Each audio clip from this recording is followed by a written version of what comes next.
Napoleon Bonaparte, a name that echoes through the annals of history, conjuring images of a military genius, a ruthless dictator, and perhaps most curiously, a man of unusually short stature.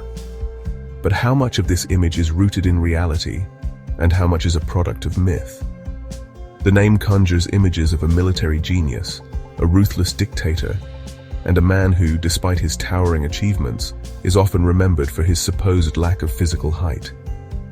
This curious detail has fascinated historians and the public alike for centuries, and perhaps most curiously, a man of unusually short stature. This last image, however, is more a product of myth than reality. The idea of Napoleon being short is deeply ingrained in popular culture, but it is worth examining where this notion originated. This last image, however, is more a product of myth than reality. Historical records suggest that Napoleon was actually of average height for his time. So, why has this myth persisted for so long? History remembers Napoleon as the Little Corporal, a nickname hinting at his diminutive size. But this moniker was more a term of endearment, reflecting his close relationship with his soldiers rather than a comment on his stature. But how much truth lies behind this enduring image? The myth of Napoleon's height can be traced back to British propaganda, which sought to diminish his image in the eyes of the public. By portraying him as short, they aimed to undermine his authority and power. This essay aims to unravel the myth of Napoleon's height, exploring the historical inaccuracies and cultural biases that contributed to this lasting misconception. By delving into the origins of this myth, we can better understand how it has shaped our perception of Napoleon. Exploring the historical inaccuracies and cultural biases that contributed to this lasting misconception. British propaganda played a significant role in crafting this image, using cartoons and illustrations to depict Napoleon as shorter than he actually was. By delving into British propaganda, we can see how these images were used to mock and belittle Napoleon, creating a lasting impression that has endured through the ages. Examining the nuances of historical measurement systems, we find that the French inch, or paus, was longer than the British inch. This discrepancy in measurement further contributed to the confusion about Napoleon's height. And understanding the context of Napoleon's surroundings, we can see that he was often depicted alongside his imperial guard, who were notably taller than the average soldier, making him appear shorter by comparison. We can gain a clearer picture of the man behind the myth. Far from being unusually short, historical evidence suggests Napoleon was actually of average height for his time. This revelation challenges the long-held belief and invites us to reconsider how we view historical figures. Far from being unusually short, historical evidence suggests Napoleon was actually of average height for his time.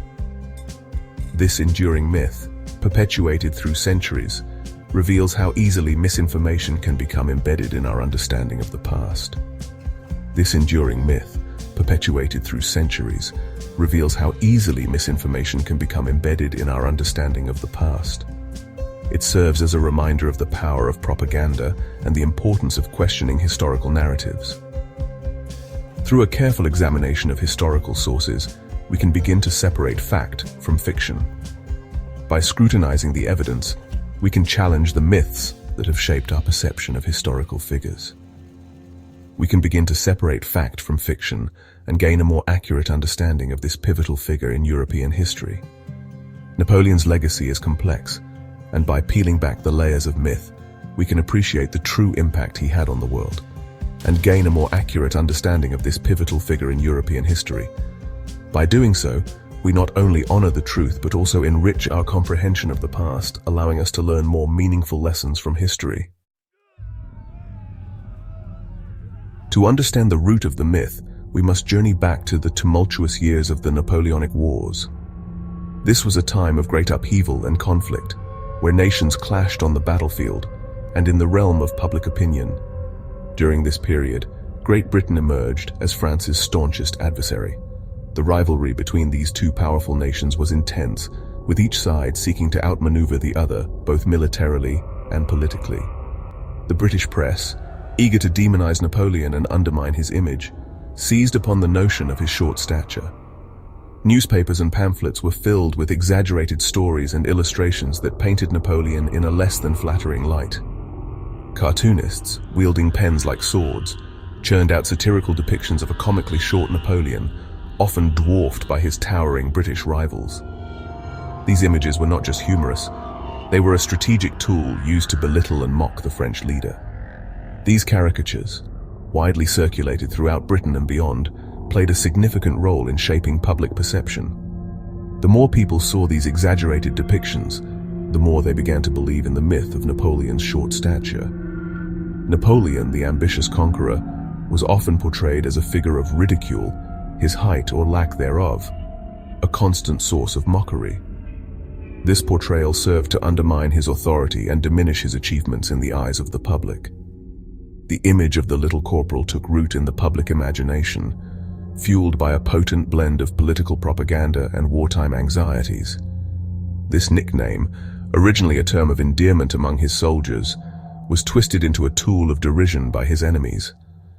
This calculated campaign of caricature proved remarkably effective. The British were able to use humor and satire to turn public opinion against Napoleon, making him seem less formidable and more like a figure of fun. Even today, the myth of Napoleon's height persists, a testament to the enduring power of wartime propaganda. Despite historical evidence to the contrary, the image of a short Napoleon remains ingrained in popular culture, illustrating how deeply propaganda can influence our perceptions. Beyond the realm of propaganda, there lies a more nuanced story about Napoleon's height. A simple misunderstanding of historical measurement systems further muddled the waters, leading to widespread confusion. Napoleon's height was recorded in French units of the time: pieds du roi, French feet, and pouces du roi, French inches. These units were part of a complex system that was not easily understood outside of France. However, these units differed slightly from their British counterparts, which led to significant misunderstandings when converting measurements.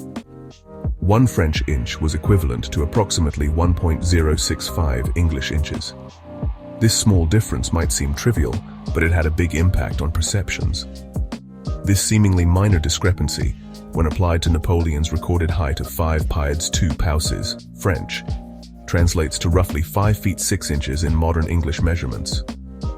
This conversion is crucial to understanding the true nature of him.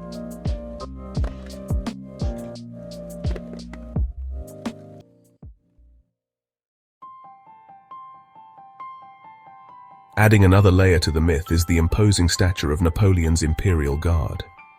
These elite soldiers, renowned for their height and physique, often surrounded the emperor, creating a striking visual contrast. This juxtaposition further fueled the perception of Napoleon as unusually short. The towering figures of the imperial guard, carefully chosen for their impressive stature, inadvertently cast Napoleon in a diminutive light. Surrounded by giants, even a man of average height could appear small by comparison. This phenomenon, which we might call the imperial guard effect, highlights how visual cues and context can influence our perception of an individual's physical characteristics.